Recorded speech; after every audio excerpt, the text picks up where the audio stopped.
రథం మీద నీలమేఘవర్ణుడు కృష్ణుడు, పక్కన సత్యభామ. శౌర్యం, శక్తి, ధర్మస్వరూపం. కృష్ణుడు, సత్యభామ రథంలో బయలుదేరారు. రథం గగనంలో మెరుపులాగా దూసుకుపోతుంది.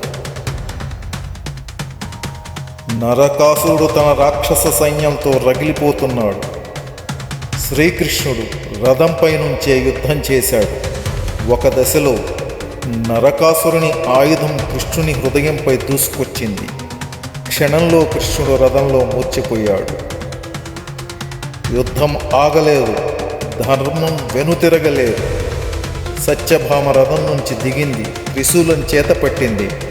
ఆమె కళ్ళల్లో కోపం కాదు, ధర్మాగ్ని దహనం. ఇది దుర్మార్గానికి శాసనం అని గర్జించింది.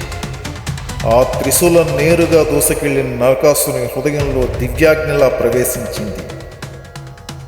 యుద్ధ మధ్యలో సత్యభామ మరోసారి తన దివ్య ధనుష్కోటిని ఎత్తింది. బాణం కాంతితో వెలుగుతుంది. అది అగ్ని కాదు, అది దైవశక్తి. బాణం ఆకాశాన్ని చీల్చింది. నరకాసురుని రాక్షస శరీరం చీలిపోయింది. దివ్యకాంతి వెలిగింది. సత్యభామ నిలిచింది. విజయ మూర్తిగా ఆకాశం పూలతో వర్షించింది.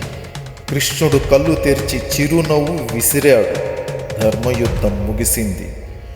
యుద్ధం తుది నిశ్శబ్దం ముగిసింది. భూమిపై ధర్మం తిరిగి చిరునవ్వు నవ్వింది.